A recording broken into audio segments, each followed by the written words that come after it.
Olá, sexto ano. Lá vamos nós para mais uma aula de arte. Vamos lá? Bom, abram para mim a página 138, unidade 3, onde diz arte grega, períodos clássicos e helenísticos.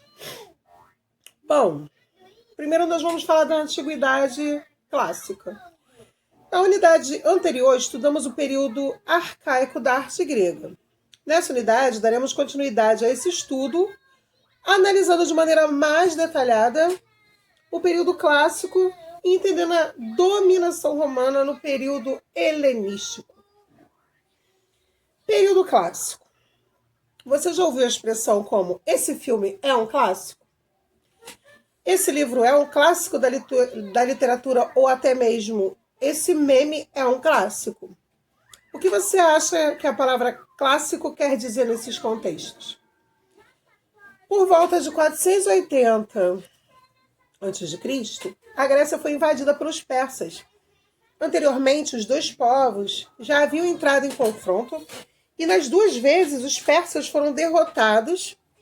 A vitória grega enriqueceu a cidade de Atenas e foi considerada tão importante para essa civilização que se tornou o marco inicial do período artístico conhecido como clássico. Por que essa arte ficou conhecida como clássica? O termo clássico foi empregado posteriormente pelos romanos, civilização que dominou a Grécia Antiga, para se referir àquilo que, de tanta qualidade, deveria ser imitado.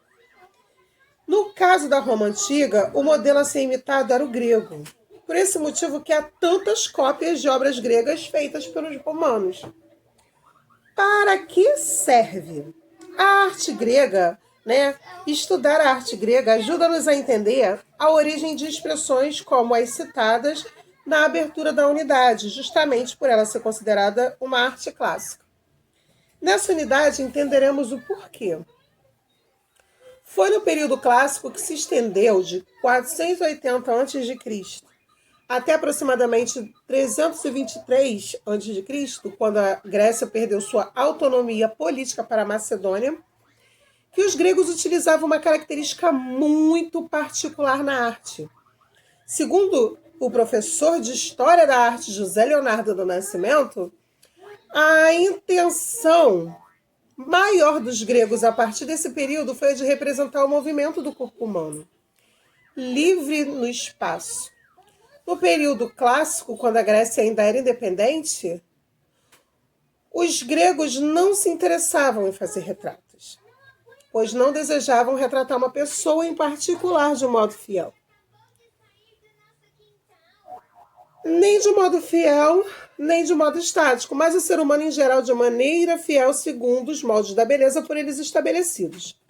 Observe a imagem abaixo. Vamos observar?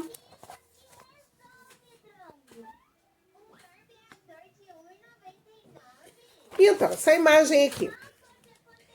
O discóbulo é um atleta arremessador de discos, modalidade esportiva das Olimpíadas. Essa peça, produzida originalmente em bronze pelo escultor grego Miron, por volta de 450 a.C., é considerado o primeiro modelo de escultura característico do período clássico da arte grega, porque trouxe o dinamismo para a escultura, ou seja, a ideia de movimento humano.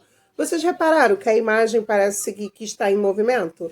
Mesmo sendo uma escultura parada, parece que ele está em constante movimento, né? Dá essa ideia de movimento pra gente. Bom, a peça original não chegou até nós.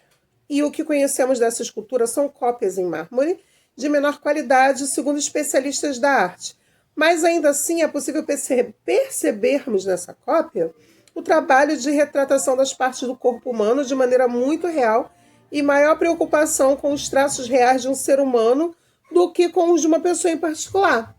Mais do que isso, percebemos nessa obra uma representação fiel do movimento humano, uma vez que transparece toda a tensão muscular do homem que segura um disco em sua mão. E é sugerido o movimento humano, uma vez que transparece, essa tensão toda, o de lançar esse disco. Podemos observar a torção do seu tronco e a flexão de suas pernas, a extensão de seu braço, entre outros movimentos. Vale mencionar que os movimentos do discóbulo são racionais, controlados, e isso tinha relação direta com o pensamento grego. Por que retratar movimentos racionais controlados era importante para os gregos? Porque na civilização da Grécia Antiga, as esculturas também tinham uma função educativa de formação do cidadão. A representação de um movimento controlado em uma escultura demonstrava, portanto, a importância da razão na vida dos gregos. As construções arquitetônicas também seguiam regras de proporção. No entanto, esses cânones sofriam alterações de acordo com o ângulo sob o qual eram vistos. Um exemplo de construção arquitetônica do período clássico, que apresenta cânones de proporção alteradas, é o Partenon, templo dedicado à deusa Atena, que começou a ser construído por volta de 447 anos antes de Cristo. Vamos dar uma olhada nele? Olha ele aí, esse templo aí. Aqui abaixo nós temos mais um texto, né, qual é a base, que fala sobre qual é a base dessa construção, quais formas geométricas ela apresenta, está tudo aqui explicadinho. Vai falar sobre a coluna dórica, que é a coluna canelada, dividida em riscos verticais.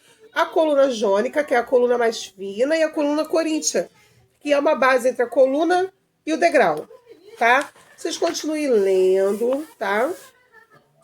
E aqui, ó, na página 132 tem um jogo rápido que eu gostaria de fazer com vocês. Leiam isso aí tudo, não dá para ler, não dá para fazer essa leitura completa porque tem muita coisa para ler, tem que ler com calma. Jogo rápido da 132 diz assim: os gregos não se interessavam por fazer retratos no período clássico. Por quê? A resposta é a letra D, tá? Porque eles estavam preocupados em representar o movimento humano livre no espaço. Então façam isso para mim, tá? Continuem lendo. Qualquer dúvida pode me chamar no meu privado. Vou pedir para vocês fazerem para mim os exercícios que estão aí, da página 134 até a 136, tá ok?